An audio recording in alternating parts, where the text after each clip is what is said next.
करे भगवान से, हे परमात्मा इनको ऐसे कर दो, ऐसे कर दो, स्वस्थ कर दो।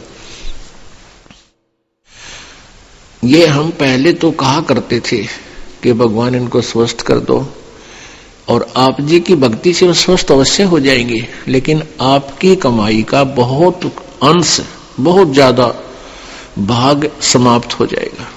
फिर हमारे अंदर ये आता है, क्योंकि हम बालक हैं, इसीलिए काल के जाल से नहीं निकल पाते। फिर कई कहते हैं भी माता पिता के लिए क्या हम इतना नहीं कर सकते, जिन्होंने हमारे लिए इतना किया, पाले पोसे, क्या हम उनके लिए दुआ नहीं कर सकते?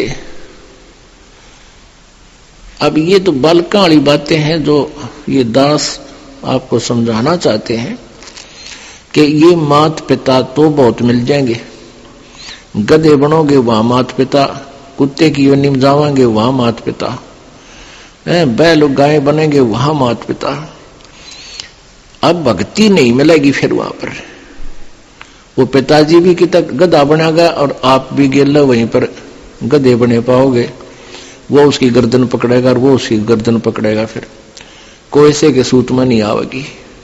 अब इस ज्ञान को बालकों के उस पुराने आधार से नहीं तोड़ना है, परमात्मा के ज्ञान के अनुसार फूक फूक के कदम रखना है। यदि आप जी ने यहां से चलना है और यही रहना है तो फिर आप कुछ भी करते रहो। आपको और अन्य साधना जहां आप और कर रहे थे वो तो एक अन्य की नहीं थी, यहां आपको भक्ति का ढेर हो रहा, आपकी सुमन का, आपकी कमाई का, आपका दान का, क्योंकि ये शास्त्र अनुकूल साधना है। लेकिन इन मर्यादाओं का पालन नहीं करोगे तो आप इतना कुछ कमा कर भी यही रह जाओगे, पार नहीं होगे।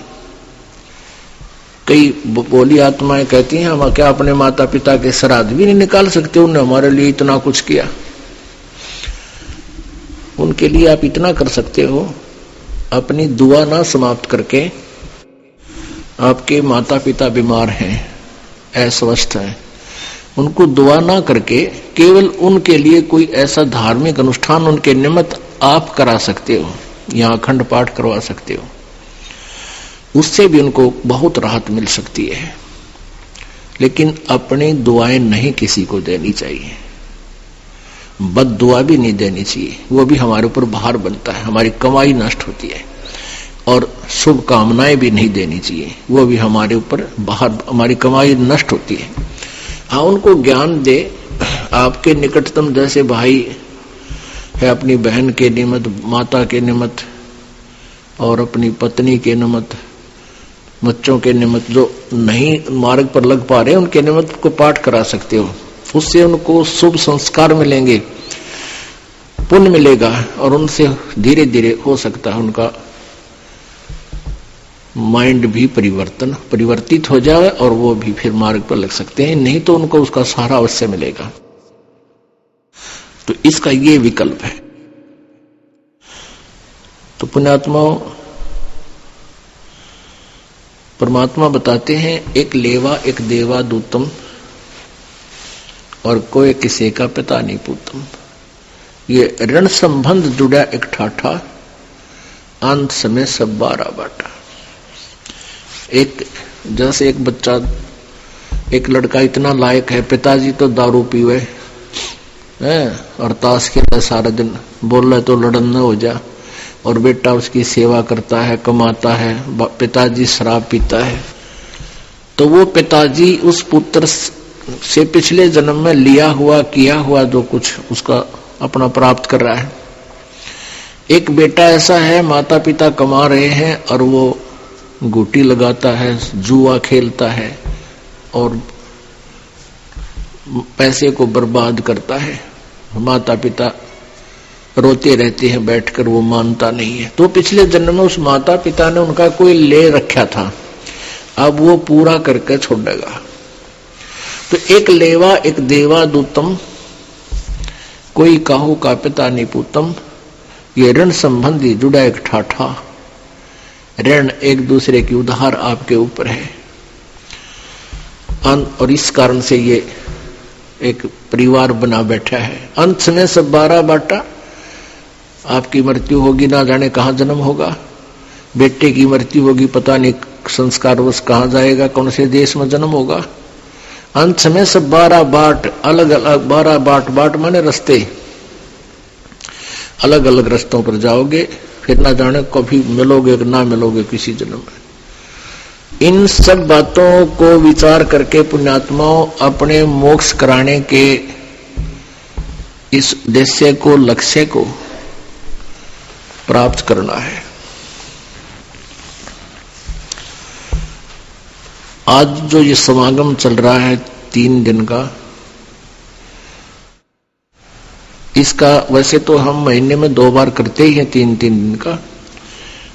इसका एक विशेष उपलक्ष्य है कि इस दास को फाल्गुन की अमावस्या वाले दिन उपदेश प्राप्त हुआ था, गुरु जी से नाम मिला था।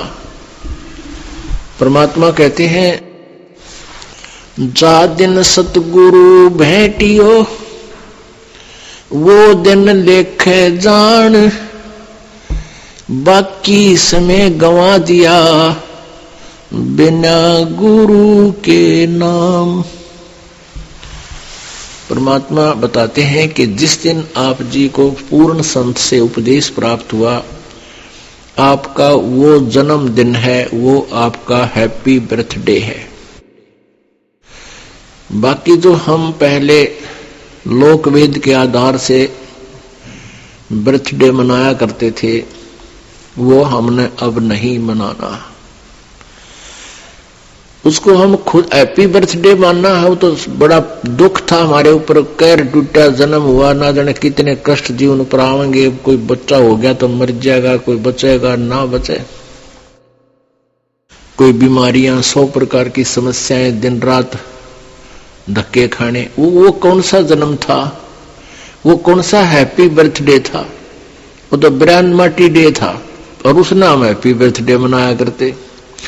अब जिस दिन आप जी को उपदेश मिला वो नोट कर ले, आपका वो हैप्पी बर्थडे है। और 100 याद रखे भगवान कैसे प्राप्त हुआ वो दिन, जिस दिन आपकी शरण मिली मालिक। तो आज वो ये दिन जो है अमावस्या वाला, फाल्गुन के अमावस्या वाला दिन, ये वो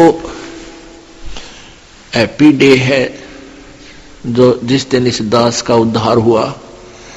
गुरुदेव जी ने उपदेश बख्शीश किया। अब याद आती है उस दिन के महत्व की, आज याद आता उस दिन की महिमा। जे वो ना मिलता वो दिन, ये 17 फरवरी